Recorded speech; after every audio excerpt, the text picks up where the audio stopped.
Hey guys and girls, I'm Joe and you've reached the anarchotruth YouTube channel. Now at this channel you can think of me as anti-state, pro-liberty. I look at history from a conspiratorial perspective. If you like my videos, please subscribe.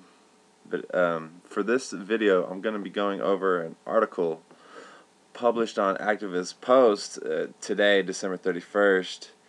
With the headline reading 10 Modern Methods of Mind Control.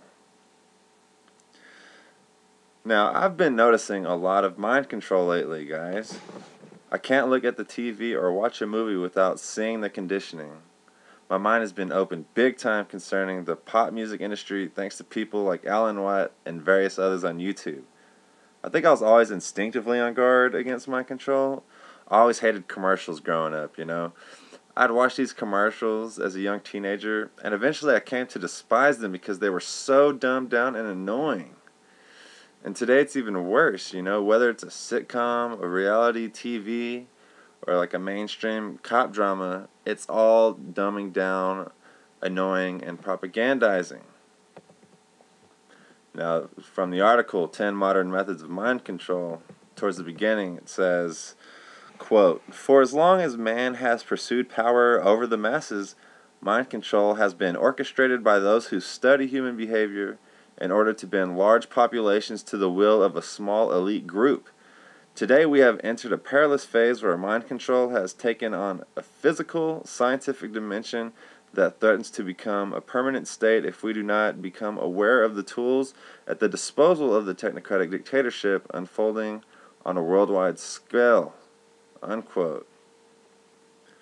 And this isn't surprising, really. If you're part of a tiny elite parasite class, you have to use every mode of control you can think of to maintain dominance over the slave class. And these people have been doing good with mind control for the last century or so. Just look at the public school system, television, and big pharma. Very scientific indeed, because we all know those things work very well. So the article continues, modern mind control is both technological and psychological. Tests show that simply by exposing the methods of mind control, the effects can be reduced or eliminated, at least for mind control advertising and propaganda. And yeah, that's what I call waking up and smelling the lies. Where before I thought commercials were dumbing down and annoying for apparently no reason, I now know that commercials are fast-paced and attention-grabbing on purpose in order to imprint its brand on your mind whether you like it or not. But once you understand the mind control, you'll start to gain control over what you let into your mind, and hopefully that'll lead you to a more clear mentality, a more peaceful and humble, way of being. Okay, so I'm just going to quickly go into the 10 modern methods for mind control. I recommend that you read the full article by clicking the link below if you haven't already caught it in your RS feeds or whatever. But the 10 methods are education, advertising and propaganda, predictive programming, sports, religion, and politics, food, water, and air, drugs, military testing, electromagnetic spectrum, television, computer, and flicker rate, and of course, last but not least, nanobots. Like the article says, education is the most obvious. Pure indoctrination, misinformation, and disinformation combined with obedience training for 8 hours a day, 5 days a week, 9 months a year for 12 years in all. And of course, you are likely going to be a victim of mind control, especially when it starts at age 5 or even younger nowadays. If I was a scientific control freak, this would be high on my list of priorities. Get them when they're young, as they say. Next on the list is advertising and propaganda. In a way, this is as powerful as public school. Whereas public school is in a building in a certain location, advertising and propaganda is everywhere. And it keeps getting more and more sophisticated. I don't watch TV much, but when I do, I'm just revolted by the advertising. I'm all like, no thanks, I'd rather elevate myself intellectually and spiritually and stuff like that, thanks. So yeah, number 3 is predictive programming. This is a very interesting method of mind control. Like the article says, I strongly advise that you go listen to some Alan Watt and check out Vigilant Citizen's website. Great resources for this phenomenon, and actually are my primary sources for this kind of information. So look in the links below, basically. But yeah, imagine the movie V for Vendetta, for example, while we're talking about this predictive programming. This movie was most likely not made for the glory of the producers or the directors, and I wouldn't be surprised if a movie like that had funding from people who wanted a certain message or idea to get out to the general consciousness, but who didn't want credit for it. You know, personally, I love the movie. I'm a huge fan of the movie. I love the spirit. But with all the talk of staged bioterrorist attacks, followed by dictatorship and then by revolution, this movie is a classic case of predictive programming. This movie is telling us where we are going in the future. Perhaps not literally, but definitely symbolically. Staged crisis will lead to either a revolution or a dictatorship, or even both. That's what the movie wants you to know. And that's basically the gist of predictive programming right there. Next, we have sports, religion, and politics. 3 obvious divide and conquer distractions in my book. Of course, I could go on and on about all 3 of these for hours, as they are landmark tools used for mind control.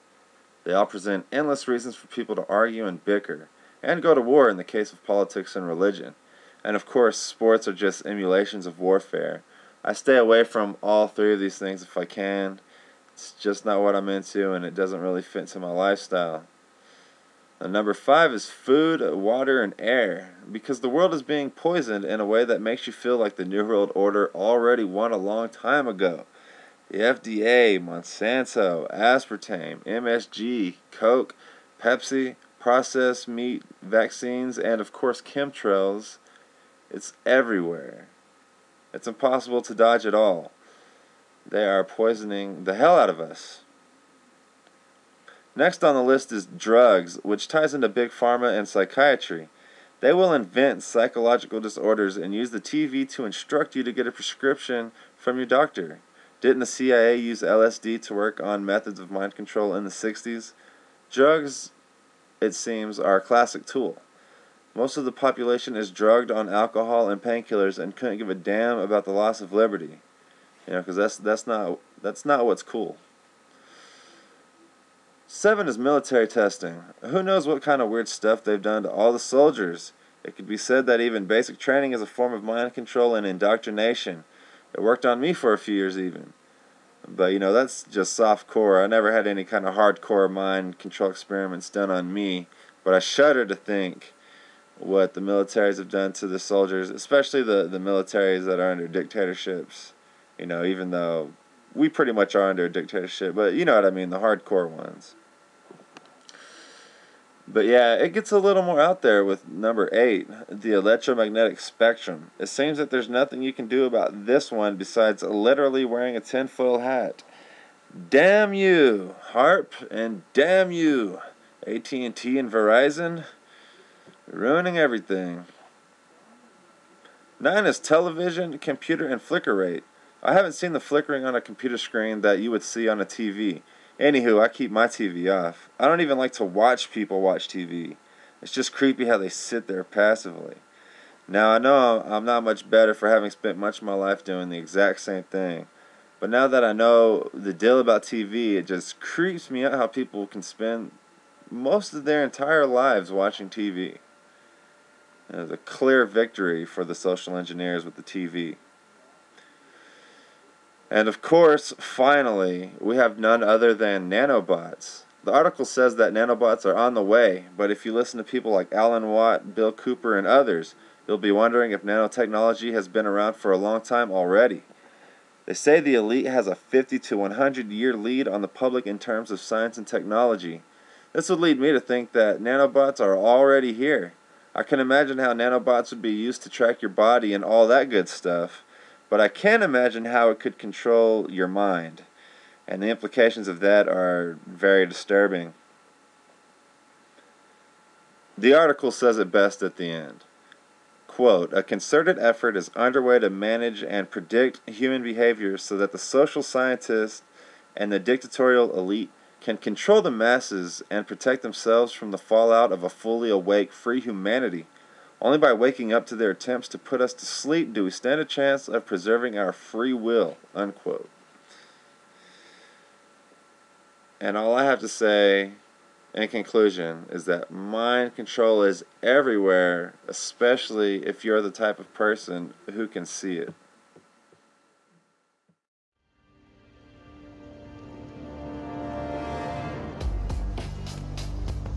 The Matrix is a system, Neo. That system is our enemy.